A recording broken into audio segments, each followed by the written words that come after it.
Welcome back to the Fandamentals Podcast, where we talk all things related to sports from a fan's perspective. What's good? What's good? Oh man, good Friday. Yeah, good So not Friday. not Yeah, Good Friday, as in but yeah, it's a but good it's Friday. it's a good Friday, exactly. Man, I don't know if you man, I watched the Golden State game last night. The Golden State and Philadelphia game Mm-hmm. last night. And then like Curry was hot. And I was watching the 76ers. I don't know, bro. Like, cause all of them, you know what I mean? Like, they're healthy. You know what I mean? I mean, Mm-hmm. Embiid's not healthy, but it looks funny to me. Like, the 76ers just look funny to me.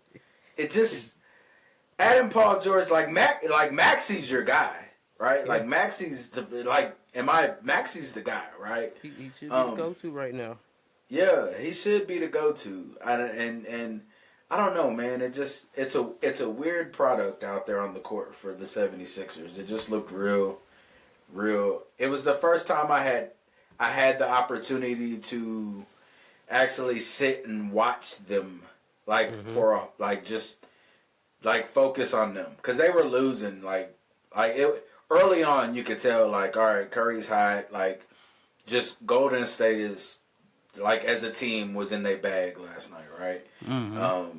It was just one of them kind of games. But I was just watching the 76ers and I was like, I don't get it. Maybe I got to watch some more. Maybe that was just an off night because they've been on the road. But I was like, it looks weird. Like I feel Yeah. like they've digressed. I mean, well, to be honest, yeah, they have. I don't. I think the problem is starting to come up with the idea that everybody wants to do this big three joint. You know what I'm saying? Yeah. Everybody's trying to get a superstar player, but like how we talked about before when we was talking about uh what was it we was talking about with The things just not meshing. mesh. We was Yeah. talking about Like yeah. Sacramento. Oh yeah. Sacramento, Yeah. and they got DeMar DeRozan. You Rosen. know, Yeah. some people just don't. It doesn't matter how great the talent is. Is yeah. It's Sometimes it about the just doesn't. chemistry. Yeah, it just doesn't mesh well with the group that they have. Like Right. Paul George is a good player. He's a good Yeah. player. You know what I'm No saying? doubt. But just because you got a Paul George doesn't mean that he's gonna automatically impact your team in a in a positive way. You're not gonna Exactly. automatically shoot from where you was at last year to over the top. And I think that's what a lot of people got a problem. And I think you could say media or whatever, but a lot of people, when you get the new big three, as soon as you get it assembled, it's like, does this make them the number one team to beat or, Right. X, Y, and Z? Look at Hmm. Phoenix. You know what I'm Yeah. saying? Same thing. But Phoenix has been they can never stay healthy together. exactly. They can't stay healthy together. And then have you seen them play on the court together? It's It, weird. it's like, but you sometimes you lose so many pieces Hmm. trying to create something, or just Right. some pieces just don't mesh with the system that you have, and it's just Yeah. that. And I think that's a little bit what they got going on there. Plus, on top of that, MB being out in the beginning of the year, you Hmm. know, and like sometimes you get people that are getting acclimated to a certain role, then you got to try to see how they're gonna fit. When you got so many people injured coming into the season, Right. and it seems like that's been the going thing, right, for the last few years when you're talking about teams that have gotten big threes and stuff like that. They've Right. always seemed to be like no chemistry between them because they're not playing games together. Right. Milwaukee, Yeah.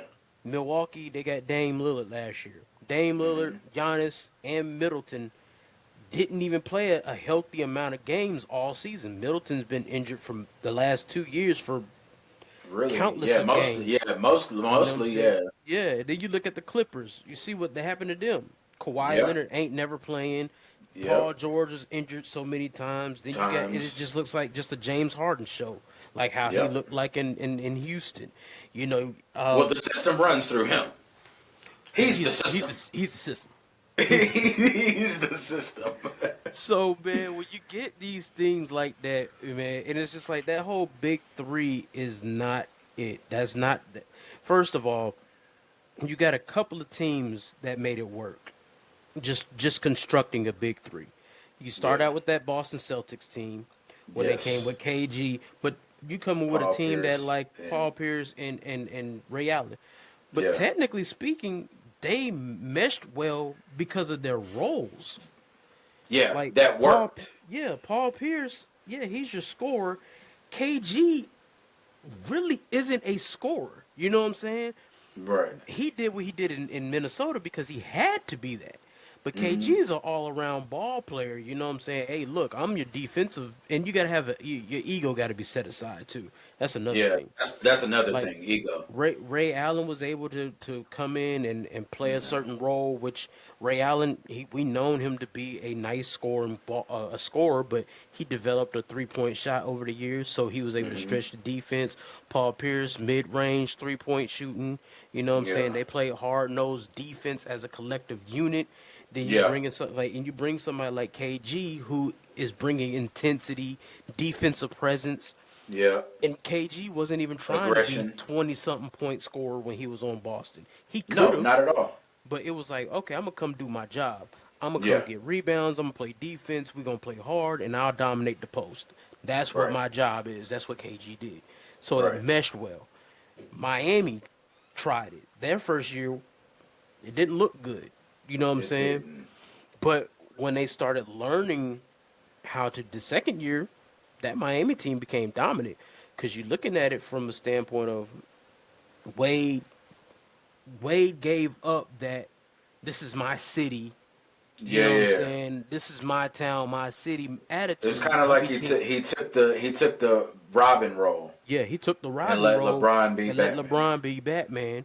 You Yeah. know, and Wade had to instill in LeBron's mind that, hey, look, you the better player on this team.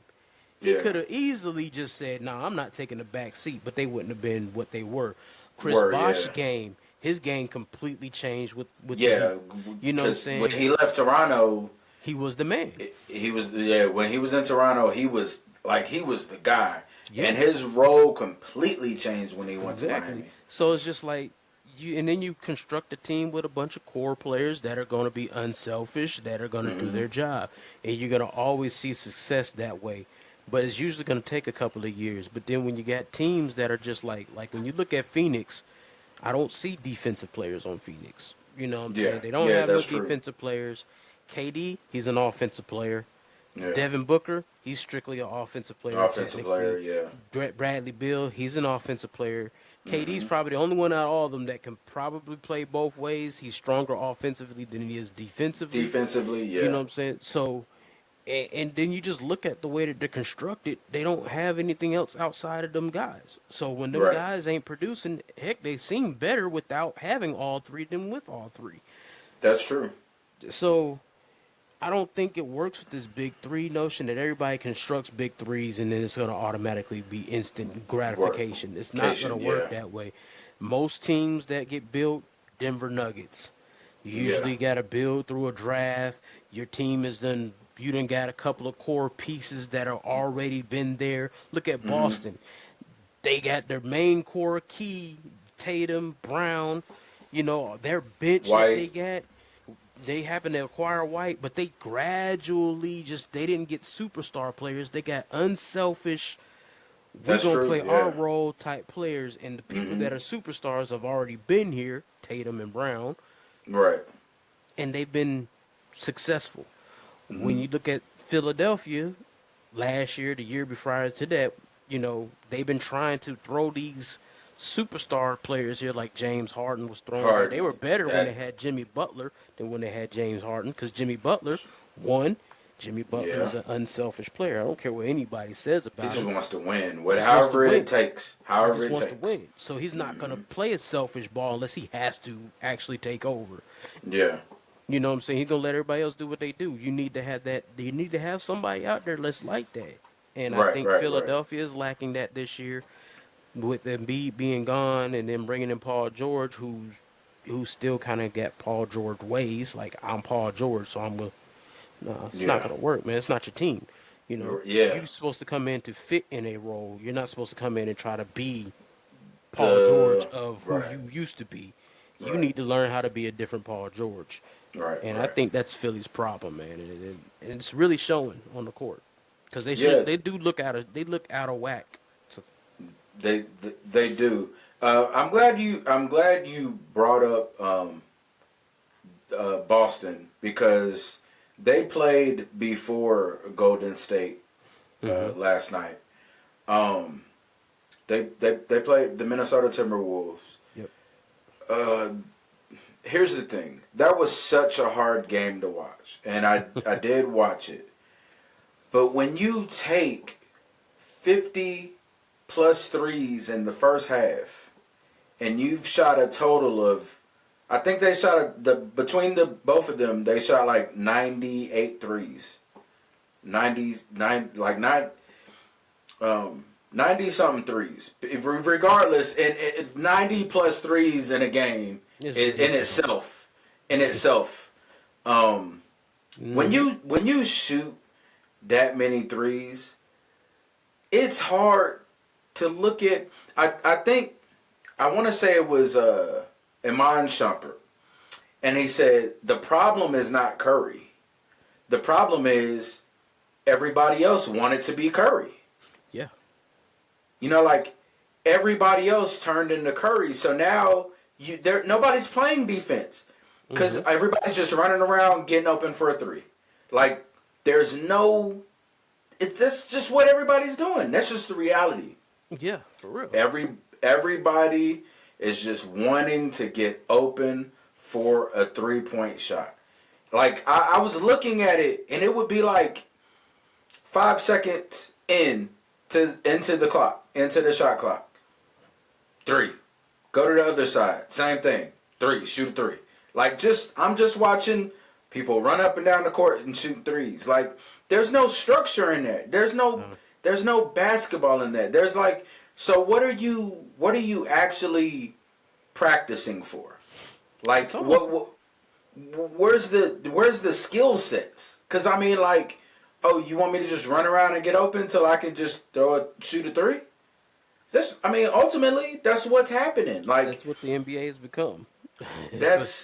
It's like every single game you watch, it's got to be a 3-point contest. Yeah, who can shoot the most threes and possibly make the most threes. And that's what we've been hearing for the last 2 weeks is, they've shot 90 plus threes. Like, Boston shoots a ton of threes. Yeah. They shoot a lot of threes. If they want to know what's the problem with the NBA, it's that. It is because there is no skill in the NBA. I don't care what you're saying. Like, we could sit there and be like, they want to make it be like this NBA, there's more skill in this NBA.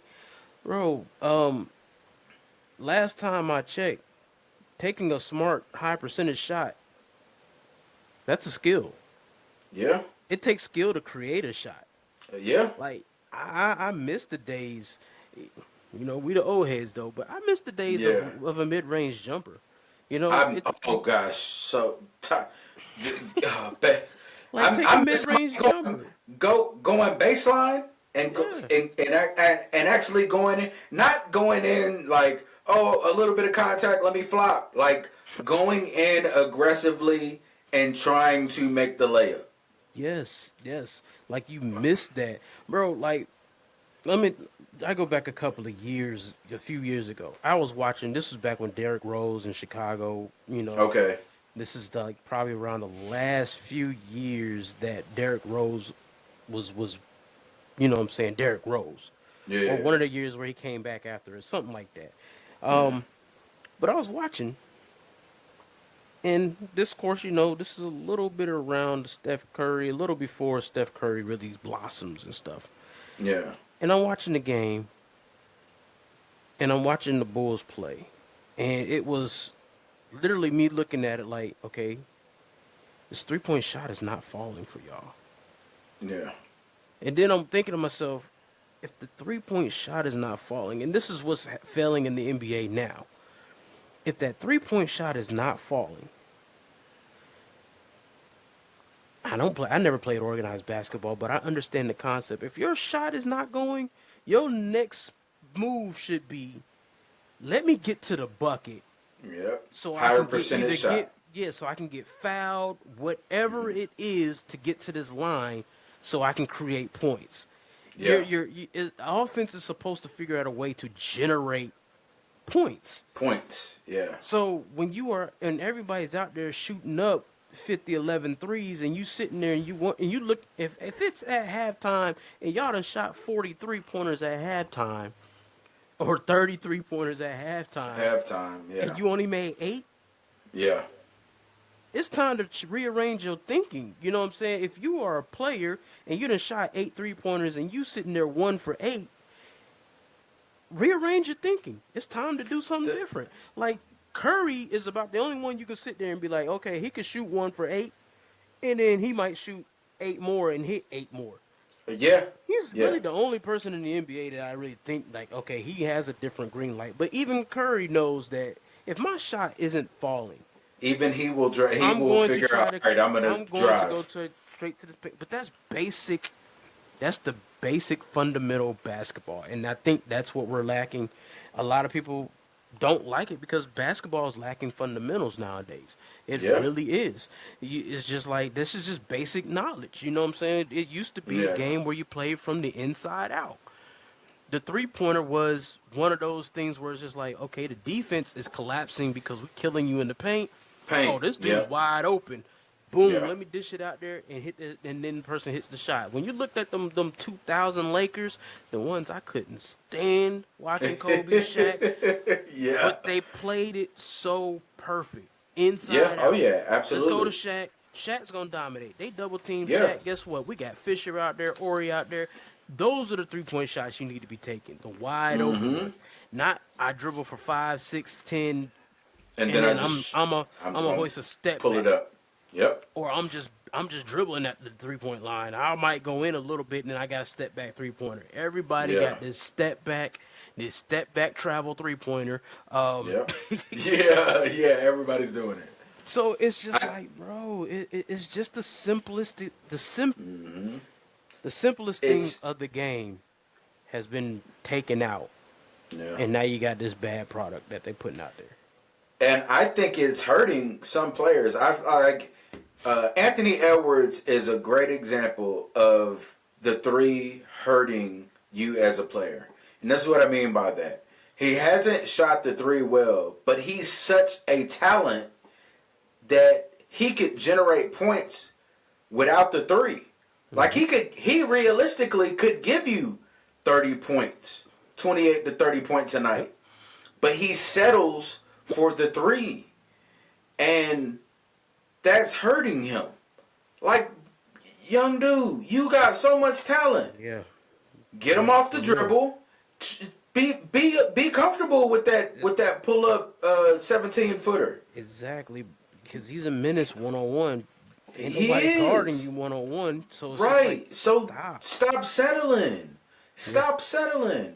Now let me ask you this. I got an interesting question for you. Let me ask you this. We talk a lot about today's league and the league that we grew up with. Let me ask you this question. I saw this one. I saw this on TikTok. Would you rather take, both in their prime, would you rather take Charles Barkley or Giannis? Both in their prime. Mm-hmm. But playing today. Charles Barkley or Giannis? Give me Barkley. That's what I said. That's what I said. Because he can do everything. Yeah. Right? I mean, I get it. I get it. Giannis is shooter, but neither is Giannis. Neither is Giannis. But I the thing about it is different. And it always look like, you old heads. No, it's not really about. You got to look at the work ethic and the body of work. Charles Barkley was 6'4", going against 7-footers, 6'10", 6'11", big bodies down low, and he was grabbing 13 rebounds a game, averaging 20-something points a game, 27, 28 points a game. It wasn't like he had the biggest bag, but it's the heart, the hustle, the mental know-how on where I need to be on the court to be the most efficient at my position. My thing about Giannis is and he gotten a little bit better over the years. But Giannis for a while was a one trick pony.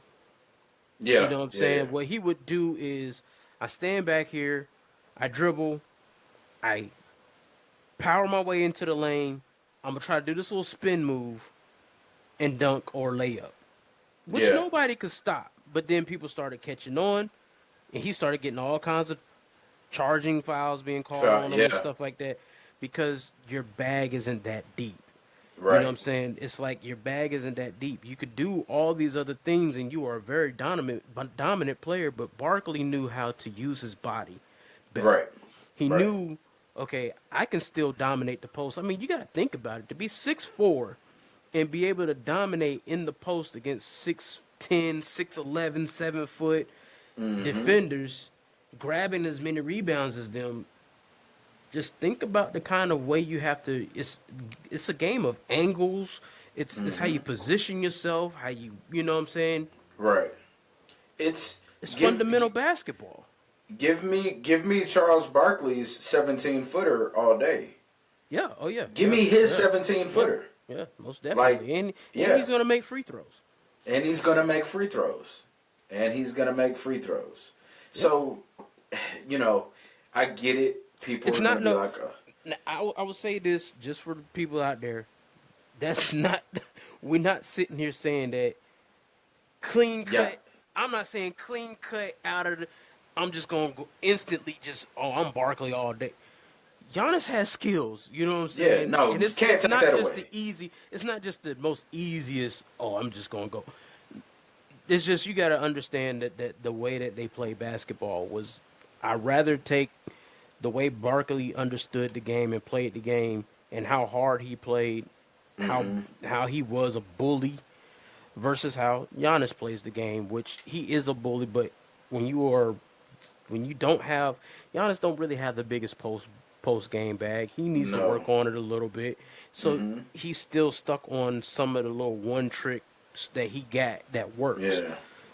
But I think Giannis has all the potential to continue to grow, and he has grown. Right. And he can be the most, and he still is in the league currently right now. He's the most dominant player right there, right now. But they can't foul you in anything like that. Barkley's played in a league where they were allowed to foul, It was foul. but Yeah. and he still was able to. I mean, when you got somebody that can grab 13, 14 rebounds, Rebounds. Yeah. and you got people like Shaq in the league, Yeah, yeah, yeah. That's true. That's true. Like, the thing is, like, I know that people like to think that they like to use where the game has changed and it's developed, and you don't want to see the game develop. There's develop, and then there's to me. What do you mean develop? Because they're just shooting threes. Like they're like you're no diversity. It's no doubt. Like they're just playing horse at this point. Like whoever misses first. Like Yeah. whoever misses more shots. Right. Like it's threes, and there's so many threes, and like I don't know. We want to see skill set basketball again. Like We really do. We really I, do. I, Like I would just miss it. Yeah, I was watching the Mark Jackson podcast yesterday. I was watching a bunch of these shows, but it had Okay. Isaiah Thomas on there on one of them, and he was asked, "What do you think the Bad Boy Pistons would do in this era of basketball?" Get fouled out. Foul out. But yeah, I mean, yeah, I definitely, You they definitely like gonna do been that. foul out. But just from the standpoint of pure basketball, he was literally, and he said it spot on point. They would dominate if they were actually able to play certain rules or be able to play defense. They would dominate because he said their mentality, like back in the day, they want you your to take a face. 3-point shot. To them, you taking the three is settling. Oh, thank you, congratulations. We want you to take this shot because this is not a good shot. You know what I'm saying? But back in those days, of course, this is why a lot of people say they want to see, like, all the old heads like us. We want to see hand checking. I Yeah. forgot who else it was that was breaking it down, what hand checking actually did. I don't know if I was the same podcast. It was the same Mark Jackson Was it podcast, but I think it was Kenny I don't. Kenny Smith? Kenny Smith was breaking it It was down. Kenny Smith. Yeah. Yeah, and it was just like, okay, when you hand check, when you are able to put your hand on the player. Now, people I think He has the misconstrue what face hand up. checking is. He Yeah. instead of being able to face you and be able to Yeah. move like this, he has to turn his back to you. Back. Yeah. So Yeah. therefore, while you are in a motion to where I can only see half of the court versus being able to see the whole court, Whole court. Yeah. I'm forced to play a certain type of way. Yeah. So the defense was able to force you to be able to look. You know what I'm saying? You only can see Right. half of the court now, so you really can't be as fluid and loose as what you are. Right. And it benefit defensively, of course, yes, because now I could turn the guard. But see, that developed people like Mark Jacksons, like the Mark Jacksons of the world, the Gary Paytons of the world. Of the world. These Yep. point guards that actually learned how to play with their back to the basket. Okay, I'm gonna go ahead and get this. Like Kevin Garnett was saying when he was talking about Gary Payton. Gary Payton had that mug and he just get you and he start backing you down. Yo, hey, Right. you get over here. I'm gonna get in and he just you can't guard me tight. You know, just talking Yeah. smack, backing Yeah. you down into the like Isaiah was talking about with Mark Jackson. He was talking about Rick Pitino. He get him in that post and Rick Pitino was just like, go at him. And Mark Jackson Yeah. backs him down all the way to the thing, shows a little baby hook, swat. It's Yeah. just like it takes skill. You know what I'm Yeah. saying? To play with your back to the basket takes skill. Skill, yeah, it's a certain level of skill set, but you Yeah. don't. There's not a point guard in the league today that actually Except has for to Chris play Paul. like that, except for Chris Paul. Chris Paul He's can play like that. Chris Paul can, and he's the only one I see do it. Yeah, J- he plays with name back me to the an- basket. Name me another one that does it. there ain't, Yeah, there ain't another one. He's That's the not only another one that I know that can actually take that ball. He will turn his back to you, and he still can see the court how he wants to see it, See it, yep. and he still can play with his back to the basket. People Yep. don't understand. Like the mid-range game is a beautiful game. I It don't know is. why they It's just such a analytics. fun product. Analytics has killed it, but the mid-range game is a beautiful game because it forces you to actually. You talk about having a bag. Your bag should not just be, oh, I can drive or I can shoot a three. That's Yeah. not a bag. Yeah. Kobe had a bag. Yep. I can back you down. I Down. can shoot you can get this fadeaway work. You can get this Yeah. 3-point work. You can get this drive to the basket. You gonna Yeah. get this mid range. I know where to take my shots from. Like when they was And- talking about Michael Jordan. Michael Jordan was so efficient by taking only 3 dribbles. Yeah. Well, and that's the thing. Kobe went into Jordan's bag and was like, and studied. Like, oh, okay. Oh, okay. Like he was a product of what he saw Jordan do. And he picked a lot of people's brain. He a he lot picked of great brains. Yeah, he So did. it's just like the most efficient, effective basketball playing. If you can, your job on offense is to score quick and fast as quickly as possible. Really, any way that you really can. The offense wants to get buckets as quickly as they can get buckets. Yeah. And then, because you got to think about it, the less you spend on offense, running around, dribbling, that's actually less energy that you're actually expending on one side of the floor. That Yeah. leaves for more energy on the other side of the floor. If Yeah. I can score within 3 dribbles on you, or 3 or 4 dribbles, I get the ball and I'm quick, boom, 1, 2, 3, pull up, Yeah. 1, 2, 3, basket, layup, 1, 2, 3, kick out. If I can score that quick, and we can get buckets that way, and then I can get back on defense. I spent less time on offense, draining my energy, dribbling out a 24-second shot clock just to pull up some shot that's gonna probably brick, or That's you the might thing. make Yeah. it. It's and if it just bricks, to take a lower percentage shot. yeah, it's a lower percentage shot just to do that. Yeah. And then the other thing that kills the game is because we shoot all these 3-pointers, and Isaiah said it. Was it Isaiah? It might have been Kenny Smith or Isaiah, one of the two. But the one thing about the NBA that made it exciting was the fast break. Oh yeah.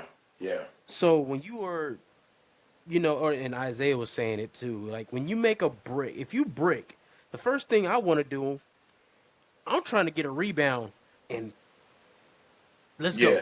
Let's get a That's what court. you Yeah, really yeah, want to do. You want to get yeah. that rebound and let's go. You know what I'm Right. saying? If they shoot a 3-pointer, oh, that should be an easy rebound. We pushing Yeah. because most people that shoot a 3-pointer, there ain't nobody in position. Like the way that they play now, you come down court on the fast break and you pull up for a three. Half of your people ain't even half court yet. You pull up for a Yeah. three, brick. Now people that then But lag behind. You got this one person. Defense is probably but somewhat back. Let me get this right. rebound and we going. So now y'all expending more energy because this one person y'all ran down court for nothing, and you Yeah. got to turn back around and go the other way. And then too, I see it a lot. Now, I'm not saying every player, but I see it a lot. Usually the person that's shooting the three is already not following the rebound. Remember you used to follow up your shot? Yep. Don't nobody does Follow that their shot. anymore. They don't follow their shot. They And don't follow the shot. LeBron don't even follow the defense. Yeah. That was a No, shot. My bad. that was a Because shot. Yeah. I mean, I see a lot of. I'm just saying. I see a lot of. Yeah. They go down there, miss a shot, and he walking back, and everybody Yeah. else, you ain't even. All right, yeah, All you right. ain't interested. You know what I'm saying? So You- I mean, it's just sad because they don't teach. That's what we talked about before. They don't teach them fundamental basketball. That's why. That's why in the game today, the best players that you see in the game today, what are they? They're international players for the Yeah. most part. Most Yeah. of the ones that you That's see right now are international players. Look at Luca. yeah. Yeah, Luca pulls up a lot of 3-pointers and stuff, but Luca does so much Much more. more. Luca Yep. could play with his back to the basket. Jokic could play He with his back to the basket. They can hit sure threes, can. but they can play with their back to the basket. They got an arsenal of moves. They might not be the greatest defensive players, which Yeah. I haven't seen very many. And the thing is, But they're not even super duper athletic. nope, Like they not don't at all. have the physiques that we, but there's And then there's this and then you look at like Anthony Edwards. He has the potential to do so much more. Yes. But like you said, he settles for shots. He settles. He settled for a 3-pointer. That's an easy. On defense, I want you to settle for the most low percentage shot that you Shot. can get. Then Yeah. you look at somebody like Shea Gildress. Oh yeah. Shea is a menace out there. Yeah, he is. Because he doesn't take threes like that. He is a mid-range, downhill. We get into the basket. We doing all Yeah. these things. And just, I hate to say it, but coincidentally, he's a Canada product. He's good. Now, He's he went to Canadian. the States. He went to the States and played ball. But Yeah. a lot of them are international ball players. They are more. They seem to be more fundamentally sound. Like Yeah. what do we have to say about Embiid for all these years? They criticized him on. He took too many threes, right? Yeah. What has he done with this game? When he stopped taking all those threes because just because you can hit it doesn't mean you should take it. You know what I'm saying? Yeah.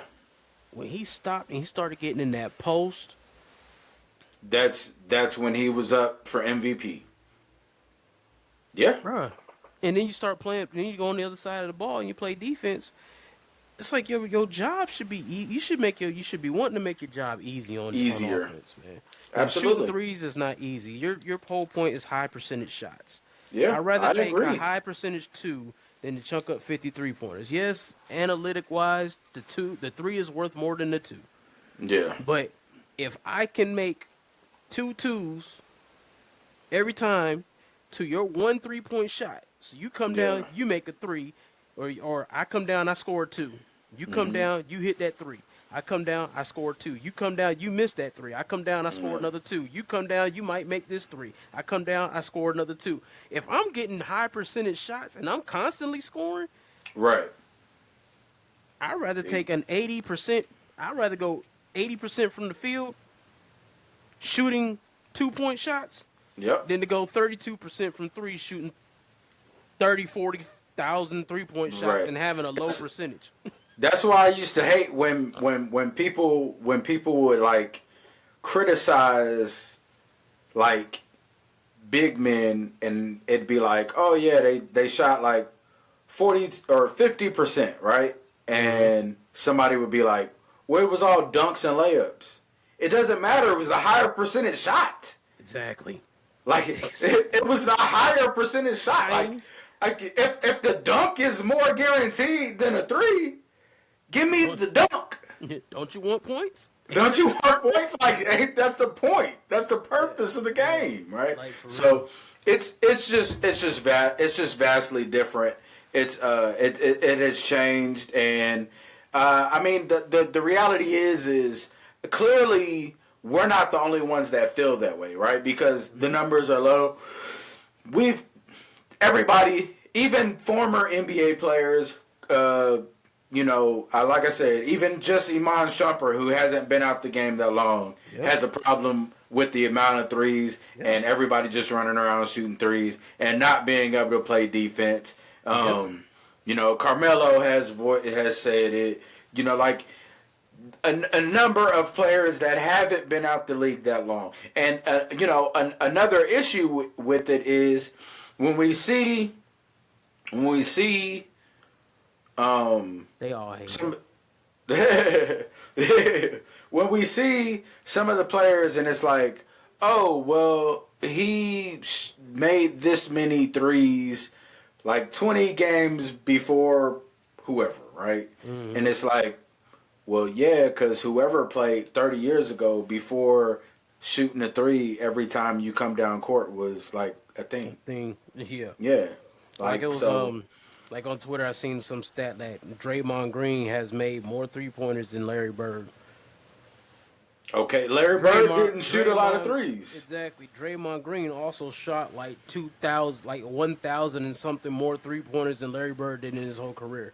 Exactly. So you're looking at people like Reggie Miller, who was pretty much until Curry and of course 4 or 5 other people have passed him now. Yeah, exactly. When you look at Reggie Miller, and he was leading in 3-pointers for so many years. But Reggie Miller didn't take no more than probably three or four threes during his time. You know what I'm saying? Yeah. He probably was averaging maybe 3 to 4. 3 or 4 3 or 4 a game. You know what I'm saying? But that wasn't at a time where 3-point shots was that big. But he had more to his game than just a 3-point shot. Ray Allen's the same way. Yeah, there was more to his game than that. Now let me ask you this. I am on the side, I know Draymond Green does some weird stuff, his antics, some of the things that weirdo stomping on people and doing elbow drops and all of that. He, let me ask you this. Do you think Draymond is a Hall of Fame player?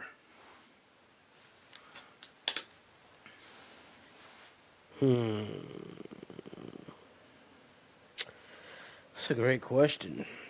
With Draymond, is he a Hall of Fame player? He has a very high IQ. His basketball IQ is... I just don't think he gets enough credit for his basketball IQ. He is so knowledgeable on the court. He understands spacing so well. He understands where to be so well. He understands how to get people in position so well. And realistically, in my opinion, because when we think of him, he's actually small for what he generally plays. Yeah, he plays power forward. He's only 6'7", 6'8", something like that. And I think 6'7" is generous. I think he might be 6'6". I think he's more like 6'6", right? So when I think about that, I'm not comparing the two, but you could kind of he's not Charles Barkley, but he's kind of like Charles Barkley in the sense that he plays bigger than he is. Yeah, and Charles Barkley had a very high basketball IQ. Mm-hmm. But numbers-wise, he won't be a Hall of Fame player. Fair enough. Just if you were to base it off of production on the court, everything you said is valid. You know what I'm saying? But Hall of Fame, of course, we know isn't presented for people that are just basketball high IQ. We've seen so many people that have high IQ, but That's true. only You're thing right. when you're looking at Draymond, he got some defensive player of the year. I mean, some defensive, first teams, things like that. But as far as what you're gonna see accolades, they're not gonna give it to him based on besides it's just a champion. Yeah. You know, he just doesn't produce the numbers that are gonna get you that. Like if Draymond was probably giving you 10, 15 points a game, and then still giving you about 10, 15 rebounds a game, along with a block or a steal a game type ordeal, you would put him into that category of these are Hall of Fame numbers, especially when you talk about like old school basketball. When you look at people Yeah. that made it, like Ben Wallace, who had no offensive game, but Game. Ben Yeah. Wallace defensively, the stats he produced The defensively, presence. the rebounding he did, Mm-hmm. it's hard to be like, oh, he ain't no. You know what I'm saying? That's why I see people Yeah. talk about Dwight Howard shouldn't be in the Hall of Fame. Just smack yourself, kill yourself. Yeah, with- that's you know what I'm saying? crazy talk. That's Well, you see nuts. that? Oh, Dwight Howard. Okay, so you talk about which Dwight Howard are we talking about? Are we talking about Hawks Dwight Howard, where he's been through 50,000 injuries?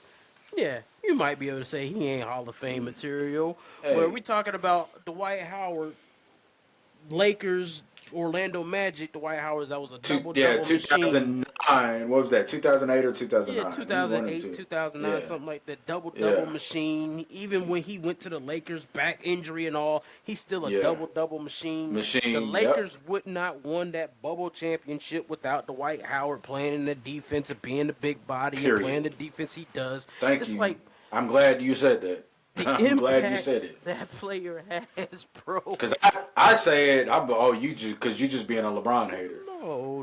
Well, It has no, nothing to do with LeBron at all. Exactly. Like, what are you talking about? Like, I'm simply saying what are facts. Like, that's just reality. And if people don't believe me, have the Lakers been back to that final since Dwight Howard left? Yeah. It matters. That Like, squad is gone. defense. Guess who else they had? Rondo. Rajon Rondo. Guess what Rajon Rondo did? Play defense. Play defense. So it's just Facilitate like, and play defense.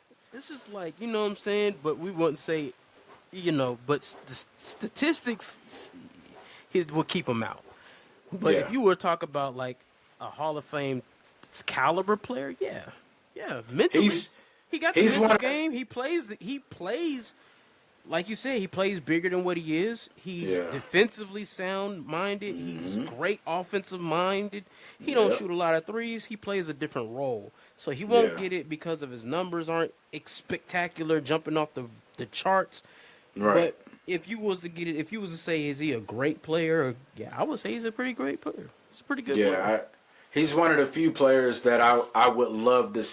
I think he would do a solid job playing in the 80s and 90s. Yeah, most definitely. Yeah. I think he's one of the few that I'd give that to. I guess we could get into some college football now, and talk about it. First of all, I realistically I thought Notre Dame could beat Georgia. I know Georgia didn't have Beck, their starting quarterback. It doesn't matter because he's been playing lackluster all year anyway. But I just felt like Notre Dame's defense hit a second gear late in the year. Mm-hmm. It showed. And it showed. They looked really impressive, man, and I don't want to really count them out, man. I think the people. This is the problem that we got. You lose a bad game, and they want to say that you ain't a good team. Almost. Notre Dame lost that bad game early in the year. Yeah, to was it A&M? I think so. Something like that. They lost one bad game, and then of course their schedule. They wanted to say the schedule didn't look all that great. Didn't they beat like 6 ranked teams this year? Yeah. They beat like 6 ranked teams, and they rambled off 12 straight games and 12 straight wins. I mean, come on, man. Yeah. So realistically, the way Georgia has been playing, Let's just be honest with you. The way Georgia was playing all year long, they were susceptible to be beaten. Yeah. I Yeah. mean, it wasn't like that we're looking at the same dominant Georgia team. Beck has been looking pretty bad. Yeah. Georgia could have easily lost to Texas twice. Georgia's Yeah. defense came out that first game against Texas. Texas, yeah. Georgia's found ways to Win get the close into ball games. games. Yeah, Yeah. get into ball games that really, realistically, they probably should have never been close to had a shot. Alabama Right. game was one of those games where Georgia should have been blowed all the way out of that game. Out. Mm-hmm. But you find ways to win, and that's what it is. So I wasn't completely shocked to see Notre Dame win. Mm-hmm. You know what I'm saying? Of course, you would thought Georgia would do a little bit more offensively, but Right. Notre Dame's defense just showed up. But they showed up, man. And so here's another conversation too, right? So now all these people that hate the SEC are like, the SEC was never that good. Wrong. Wrong. Wrong. Wrong. Wrong. Wrong. Well, I've never Wrong. been on. I've always will say the SEC has been the best conference, but I've always been one of those ones to sit there and be like, they don't have it like everybody thinks they do, because I've seen a couple of Big 12 teams first year Right. going to the SEC give them boys Right. problems, because the Big 12, everybody wanted to sleep on that conference. Because they didn't have any defense. That's the knock. They ain't is got their no defense. But then I Right. keep seeing Big 12 teams move to the SEC and cause damage. So it's like, Yeah. what are we No, talking so- about? So here's the deal. I agree. But here's what people have to understand.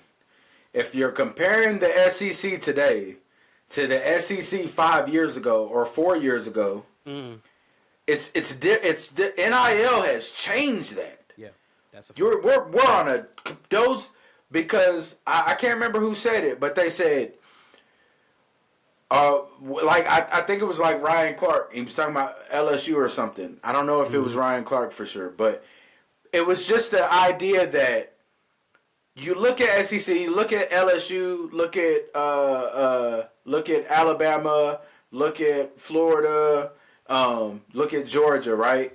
Mm-hmm. Your third string was an NFL player. He just couldn't play yet. It just wasn't his turn. That's true. Right? When you were looking at a lot of the SEC, right? That's true. Your third string was NFL caliber. It just wasn't his turn yet. What happens now is that third string player is hitting the transfer portal and going to a Arizona State, Yeah. or going to a Utah State, or going to a Boise State, or going to a, you know what I mean? And that's what's happening. And so when we look at what the SEC was 5 years ago, and I'm not me, like I'm Big 12, you know what I mean? Like I'm a Big 12 guy, but we can't sit here and say like SEC wasn't producing some of the top notch NFL players. Definitely. Most right? definitely. You can see it in the league right now. In the league right now, look at look at this. Just from who's the top out of if you name the top 3 wide receivers in the league right now. LSU. They're all from LSU, all from the SEC. That Jamar Chase, LSU. Mm-hmm. Justin Jefferson, LSU. So at least 2 of the top 3 are LSU players, right? Are LSU players. Guess what? One of the quarterbacks that's in the league right now, he's an LSU man, ain't he? LSU. Joe Burrow. Oh, wait. Isn't there another one that just came out? Yep. Jaden Daniels? Jaden Daniels. LSU. Oh, Yep. Okay then. Yeah. And then you look at you can go down the line with other things, like one of the best running backs in the league right now, Derrick Henry. Where he come from? Alabama. Yep. You know what I'm saying? If he would stay healthy, he would be a dominant player still too. Nick Chubb, Georgia. Yep. It's just like, bro, they produce so much Your NFL talent. Some It's of your crazy. best defensive tackles in the league right now. Yes, Georgia. Georgia.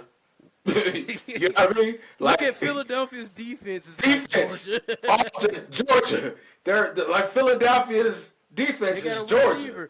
receiver. Yeah, Wide receiver came from Georgia Georgia and Alabama. and Alabama. Yeah, Georgia and I mean, Alabama. bro, it's Yeah. like it's almost the league is all SEC. Is what you're looking at. Right. I mean, it's not a fluke what the SEC has been able to do. The thing right. about it, like you said, like we talked about before, NIL has kind of leveled the playing field with the transfer portal, and it's allowed people to go to more places that they would want to go to, or probably alternate places for them to go to be able to play to showcase their skill set, which has leveled the playing field a lot more. So, you know, it ain't the fact that the SEC is just not as good as it is. It's just the fact that the talent is catching up to where they were at. Bingo. And that's that's it. just what it is. And like the only other schools outside of the SEC that you were really like, you always had great talent coming out of Michigan and Ohio State. Ohio State, or great talents coming out of Texas and Oklahoma, because these, when they do recruiting, you know where they recruit a lot of people from? Down here in Texas. You know why? Because Texas is a big state for football. You know what I'm saying? And it's just like a lot of players come from this southeast region, southwest Texas and stuff like that.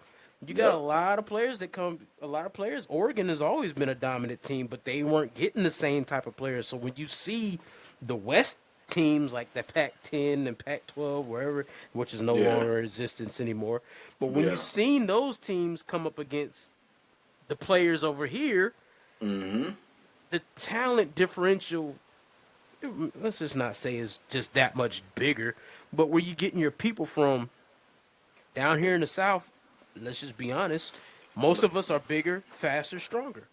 Yeah. Well, we might not be faster, but definitely bigger and stronger. Well, the cornbread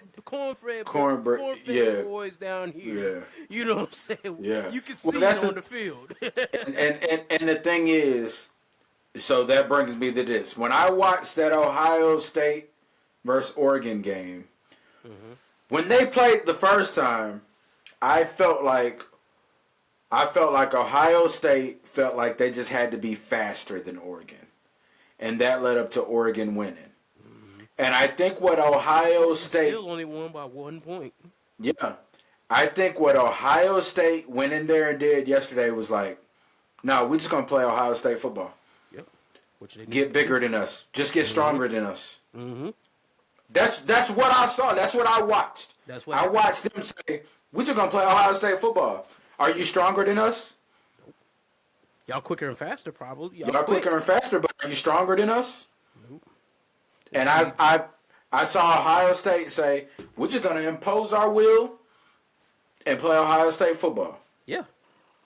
Yep. That's what I saw. That's true. That's what happened. Yeah. You know, that's what happened. So it's just like, yeah. I mean, you're gonna see.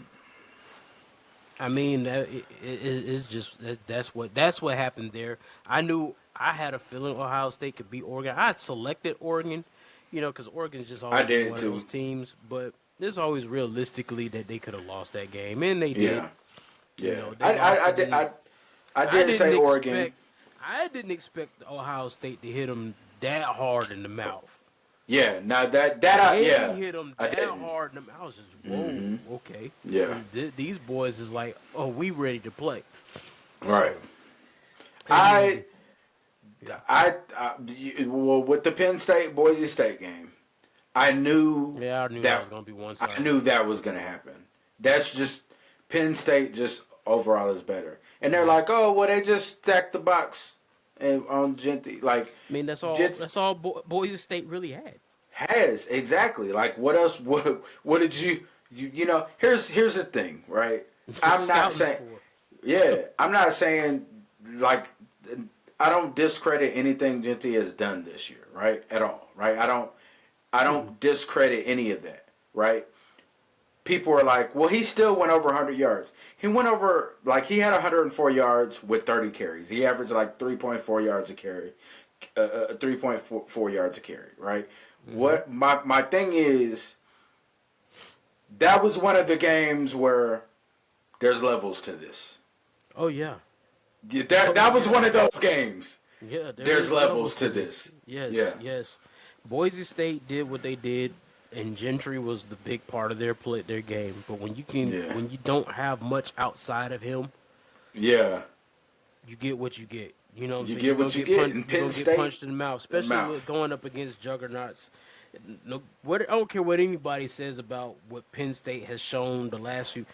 It's hard to beat a Penn State team. Always. It's Always. always hard to beat a Penn You- State team. yeah. It's just hard. So If you look at Penn State's last 10 years, if you look at their last 10 years, if the playoff system was to like then what it is to today, Penn State would have been in the playoffs the last 10 years. yeah, If you, like Penn State is always that team. Like they're always a team. It just so happens that who do they got to play at the end of the year? They always had to play in Michigan or Ohio State. Ohio State, Notre Dame, type Notre of, Dame, you know, right. you gotta play some bullies out there. You got to play some bullies, right? But I definitely feel like that was going to happen. Now, the game. The one that was a shocker was Texas and Arizona State. What were you shocked by? I was shocked how it even got close again.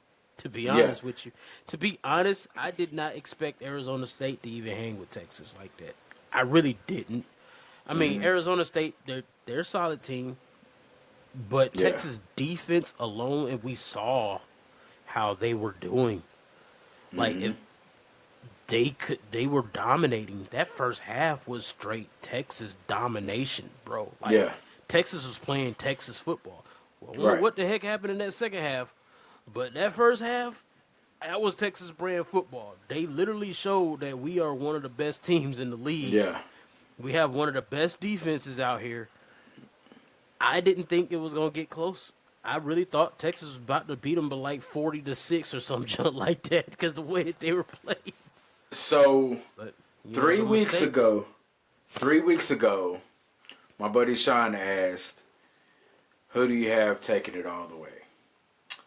And I said, I'm not really sure. It's kind of a toss-up. I said, maybe Oregon if they get past Ohio State, whatever. Mm-hmm. And he was like, what? Not Georgia or Texas? And I said, no, I'm not sold on Georgia. They're too inconsistent, right? Mm-hmm. And I said, Texas is kind of the same way. And I'm going to tell you why.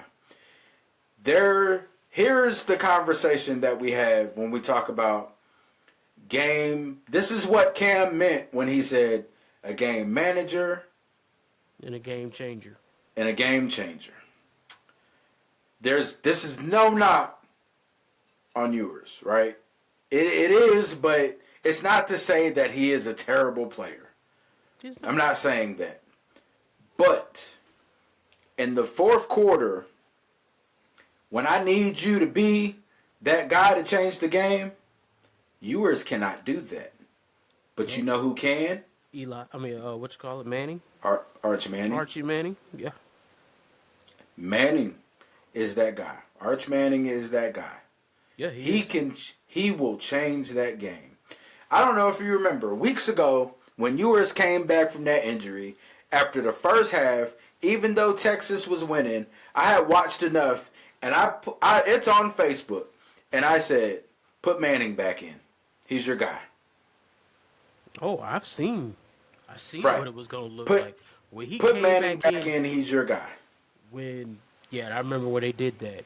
The other Yeah. thing that I seen, because I saw it in the Georgia game, when he came back off of that injury, and they played Georgia, Quinn Ewers, I don't know that was not that man that we seen for the last few years. Like he looked shook. It's a different Quinn Ewers. It's a He different looked Quinn shook Ewers. on those stages. Now I will give him his props. He can ball. You know what I'm saying? But like you said, I think once Archie Manning gets there, and I'm pretty sure it's gonna be next year. Yeah, Arch Manning is the starter next year. I think Quinn Ewers. It's about to be something different. You're gonna see a different squad out there, Yeah. because he could do so much more.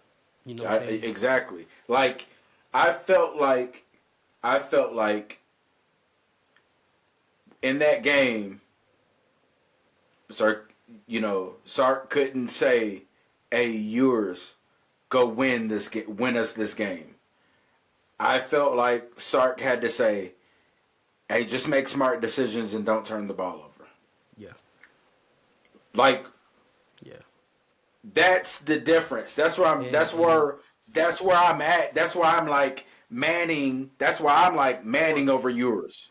poor decision making. Like there was a couple of those throws that he did when they got those interceptions. Like Mm-hmm. you shouldn't have did that. You know what I'm saying? Yeah. Like stay in your lane, keep what's working. You know, I understand trying to go down and get the big balls but sometimes you Yeah. just need to actually just. Sometimes he don't. He looked like he too scared to use his feet. Now, when he used Yeah. his legs a couple of times, that was good decision making there. Yeah. But sometimes he looks like he's not the most athletic guy, so I don't Yeah. expect But him to go out there and do. But But sometimes there you were need some to use your times feet. where he could have. Yeah, exactly. Yeah. Shout out to Arizona State. They played a hell of a game. Oh, yeah, most definitely. Most definitely. I'm not taking nothing away from some them things boys. watching them. Like That, I had. was it that running back they got? Yeah, Oh my bro, bro, Oh my god. bro. Yo, Oh my I didn't know. I'm not. Where I'm he gonna be. come from? I'll be honest with you. I didn't know a whole lot about. I'm like, I'm watching them, and I'm like, yo. You could use him in the backfield and as a receiver, and they threw Receiver. them Christian McCaffrey numbers. I said, this is who he is? Yeah, yeah, yeah, yeah, yeah, Okay. yeah, yeah, Okay. yeah. Shout out to them. Hey, They, whew. And that coach they got, I can't even think of his name right now. Kudos to him. Much respect to him. I wish him success, man, because I watched his press conference. I watched just some of the things he did, where he told his players, "Hey, go shake hands." You know what I mean? Like, we lost, and it is. But just shout out to Arizona State. They They played a earned really my good respect. game of ball. You know what I'm Yeah. saying? They could have really laid down in that game, and them boys they did not They lay down. fought. They The were, whole team. They was some you could fighters.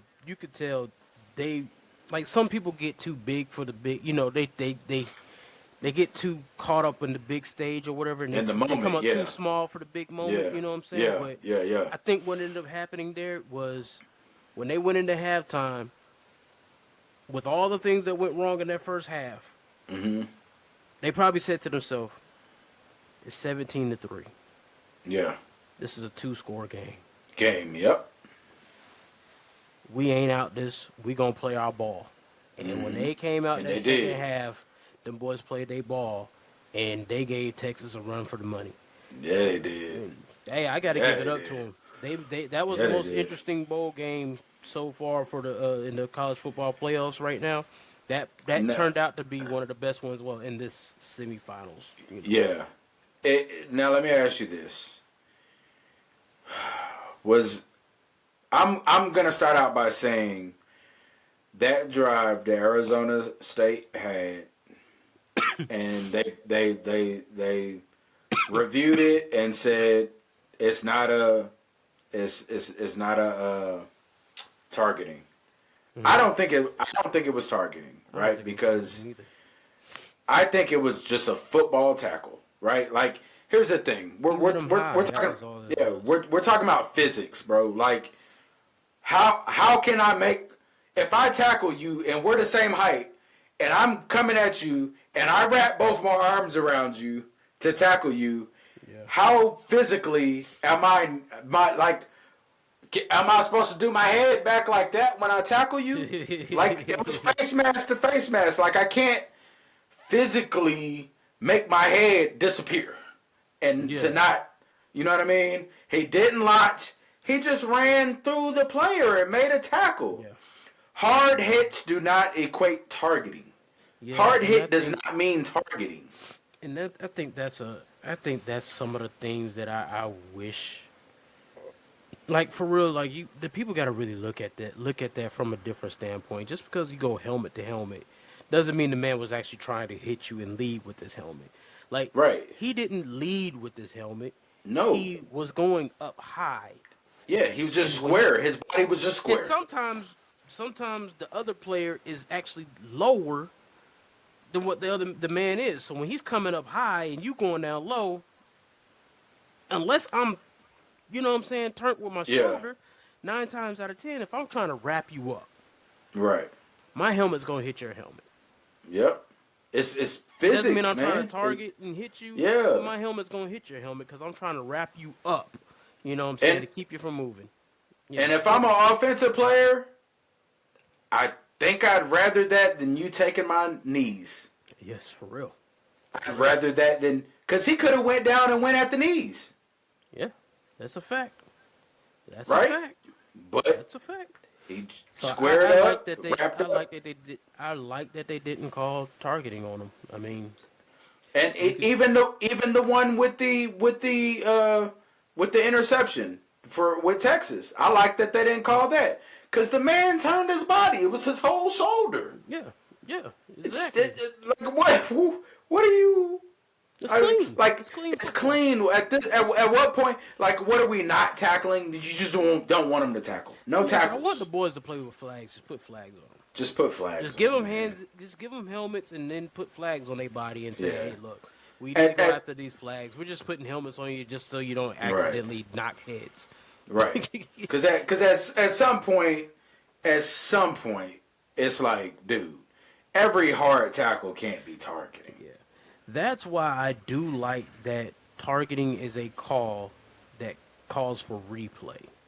Yeah, Because I agree. on the field, fast motion, everything looks bang bang. Yeah. So when you're seeing something in fast motion and somebody gets hit and you just like, oh my gosh, that hit was gruesome. it's easy to throw. I rather them throw the flag for targeting and then review it and say this is not a targeting. We just throwing the flag to Yeah. review targeting. Yeah. You know what I'm saying? Actually, I'd rather them. It would be dope if they just do like, you got the yellow flag, but give them the red flag. Yeah. And they throw out the red. The ref throws a red flag. That just means And we're we're gonna gonna review this play Yeah. Yeah. for targeting, and then you Right. announce this play is under review for targeting, and then we go and we're gonna look at this replay, and then we're gonna get it right. Because Yeah. it's wrong for some of them boys to be out there and they just doing a bang bang football play, and you call Right. targeting, and the man didn't even try to target. He just happened to hit you when you were either low or whatever. Right. And it's so bang bang that I think replay is just perfect for it. Oh yeah, I agree. And the thing is, man, like people are like, oh, it's always the aspect of gambling. They were like, oh, well, they would get more money if Texas won. Look, let's be for real, man. Like, I know it's a conversation piece, but the right call was made. It was made. Like based on the guy did not launch. He just ran through the He just offensive ran player. right into the man. That's it. Yeah, that's basically it. That's all that There was happened. nothing extra in his Yeah, movements. there was He no ran right malice into it. about the hit. None of that. It was just a great. And let's not forget the ball was tipped. Yep, that's another thing. Yeah, It's the tipped. ball was tipped. It was a tipped pass. So that's another thing that nobody even brings up. So Crazy all, work. all in all, it was a good game. Now, given the games that we have left, we're down to the last 4 teams. Who you got? Who you thinking? Who you running with? You just gonna rock with Texas because you or what? I mean, I gotta do. They gotta play Ohio State though. That might not. I'm not worried about. I'm not worried about Big Ten. What? You know me how I it's feel gotta- about the it's- Big Ten. It's kind of got to go through them anyway now when you look at it, except for Notre Dame. It's the only one Yeah. that's not a Big Ten team because Penn State's Big Ten too. So, Yeah. I suspect that to be a good game. I'm going to always rock with Texas. Yeah. Just because, I mean, I'm a Texas fan, so I'm Yeah. a homer that pick. Yeah. Do I hope for it to be? I hope Texas dominates, but I expect a good game out of that. Right. The game that technically I'm more interested in watching is Penn State Notre Dame. Oh, Notre Dame. That's the game That one, I'm excited to watch that one. Yeah, I want to see how that's gonna go. I want to see how that one. I want to see how Penn State goes up against that Notre Dame defense, and I think that's gonna be a good, hard battle game. I think that's gonna be a good, hard battle. Not to say that Texas Ohio State won't be, but I think that one right there. Oh yeah. Yeah, that's gonna be solid. I'm interested in that one. I'm interested in that one. For sure, for real. Now, the thing is, this is the first year that they've done the playoffs, the 12-team playoff, right? Mm-hmm. Obviously, it's a work in progress. It's gonna, you know what I mean? Like, they'll. It's the first year of it. Mm-hmm. What do you think about it? Like, what are your thoughts? Do you think it's better? Yeah, I think overall it's better. Yeah, I do too. Like, for me, a lot of people always, and what I hate about, this is what I hate about the SEC. And it's not the SEC's fault. It's the media's fault when it comes to the SEC, right? Mm-hmm. There's so many people that love the SEC and they put them on this high pedestal that they always look at SEC should have 4 or 5 teams in there. No. I think 2 or 3. If 3 can get in, fine. I think it should be. I really don't think there should be no more than 2 teams from any of those power conferences. To be honest with you, in my opinion, because you got so many conferences, right? Mm-hmm. I look at it from the standpoint of this. I can see the power conferences, the top 4 power conferences, y'all having your conference champion on the bye week. Then the other 2, if you had a runner-up, pending if their record is better than somebody else that was a runner-up or, in their conference, mm-hmm. they should be in the playoffs. Yeah. Cool. I will be cool with that. And that's kind of how it almost turned out to be a little bit. Because you had Georgia, you had Texas. You had Ohio State, you had Penn State. Yeah. You know what I'm saying? You had Arizona State. You put in SMU. You know what I'm saying? Yeah. So, ACC had Clemson. Mm-hmm. So I like, and I mean, of course, you had Oregon that was there. It's also Big Ten now. But I do like in the Big Ten put in 3. I think 3. 3. Yeah, 3. It was 3. But I like the way that it goes because I like the ability for teams that normally wouldn't get, like the old BCS, you wouldn't have seen half of those teams even be contending for a championship. You wouldn't have seen format, you wouldn't have seen Boise State. Nope. You probably wouldn't have seen Arizona State. They would have had to go perfect record and beat a couple of ranked teams in order for them to do it.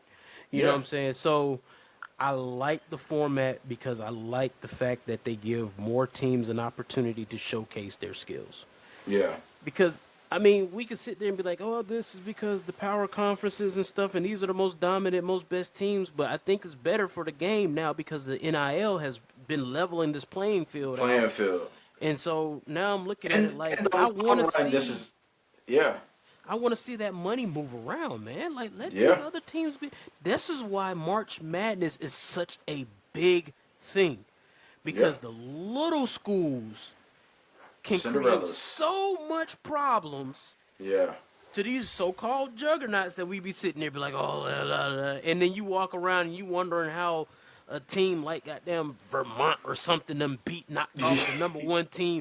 And you're just like, wait, how does that happen? Yeah. Because any given day, these teams can win if you give them an opportunity. Some of these boys don't even get they don't even get a chance to be showcased because they're not on TV like that. They're at these smaller schools or these mid-major schools or whatever, and they're not ever going to get. It's like, why would I want to play college ball at some mid-major school when I know it's going to almost be impossible for me to even win a national championship? Yeah. Ain't that what we playing for? In the long run, the NIL, this 12 team playoff, is going to balance out college football. Only thing that they have to fix now is this transfer portal thing where these guys aren't playing in bowls because they want to transfer. Like Duke's quarterback, he didn't play because, you know what I mean? Things like that. Things of that nature. Once they get that fixed, I think in the long run, I think this is going to increase some things for college football. I think so too. I think it's going to be a good thing for college football playoffs and the smaller schools. Now, my thing is, do we hope to expand to at least 14 or 16 teams, or do we stay at 12? Stay at 12. Stay at 12. Stay at 12 because if you go to 14 or 16, I think what happens is there's going to be a one of the leagues that's going to find a way to oversaturate it, right? So, you know, versus you having 3 teams from the Big Ten, you might get 4 of those teams being from the Big Ten. I think what we did, I think this first year was almost perfect. I'm glad Alabama didn't get in. I'm glad Michigan. Not that I'm glad, but I don't think that they earned the right to be in it. Throw this caveat at you. What if they limited? A conference can have no more than 3, and then they expand it to like a 14 team, kind of a 14 team. Let me kick it this way. NFL style.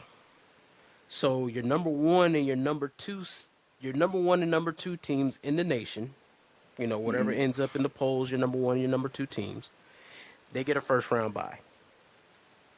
Okay. Everybody else is playing wild card week and then into that next week. Kind of like the NFL does. The NFL has 14 teams. Yeah. So you got 2 teams that got a first round bye. Everybody else is playing that first week.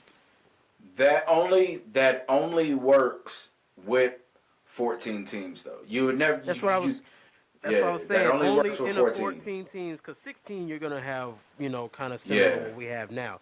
So I was saying, what if they were to do something, incorporate the NFL 14 teams, like 14 style teams, your number 1 and your number 2 overall teams from the year, they get a first round bye, and then everybody else plays that first week, and then you got the second week, and then the third week Super Bowl. I mean, college football playoffs.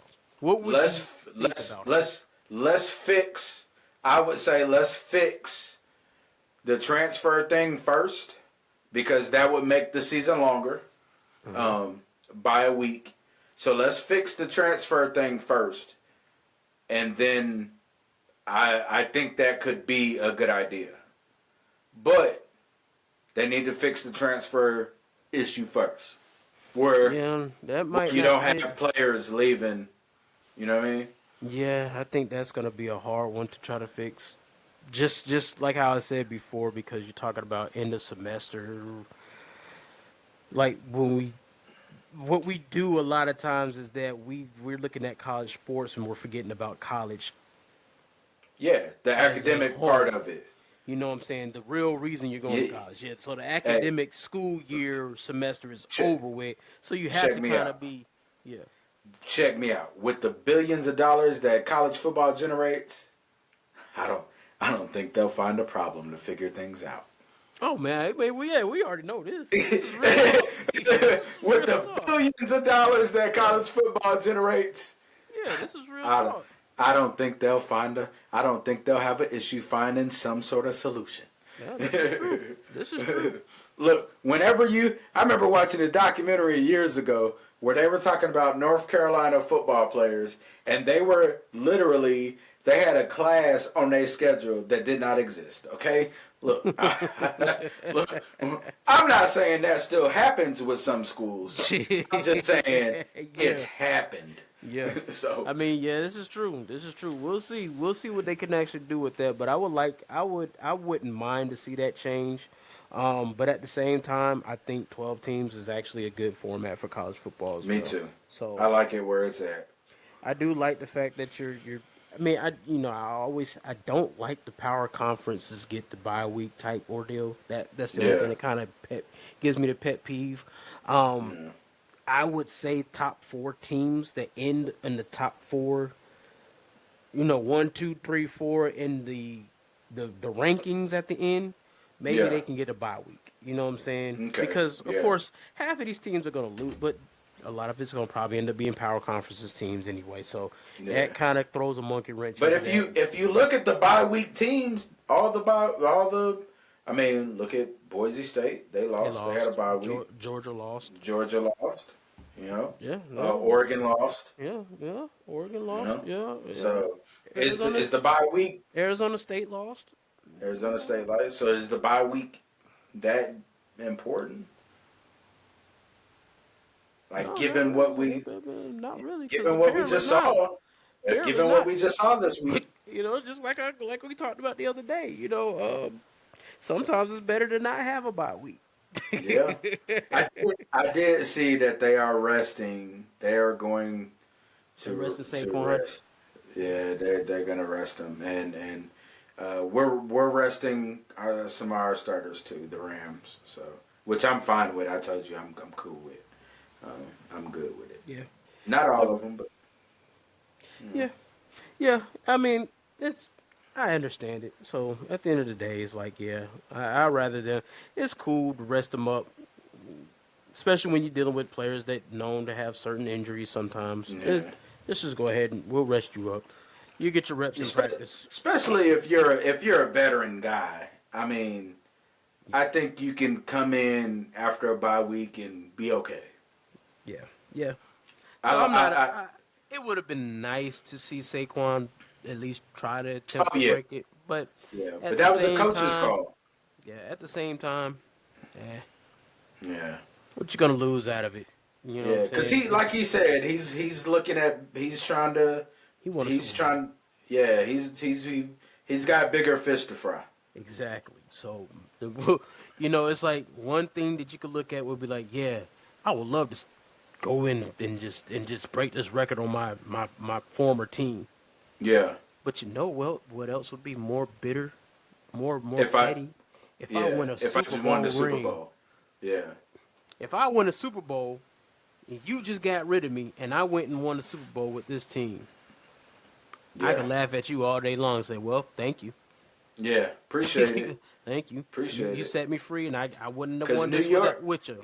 Because based on what I saw, New York didn't they didn't see the value in keeping him. And honestly, in a sense, when you look at it, like Jerome said, he wouldn't have been what he is there anyway. Yeah. Right? That's- But New York would have been better. Yes, I will say that. So New York could have had a potential to be a lot better. The reason why I say a lot better, because if you're dealing with a dual threat, because Malik Neighbors looks really good. he He does. looks really good. He Now, does. you have somebody like Malik Neighbors that's showing you he can play wide out, Mhm. and then you still got a Saquon Barkley back there. Right. It makes the defense have to play Yeah. the run It- and it- the it pass, changes so the it scheme. opens up everything else. So Changes the dynamic. we don't know what New York could have looked like. Now, Yeah. I mean, we have an idea, especially Yeah. if they had Daniel Jones. We definitely have an idea.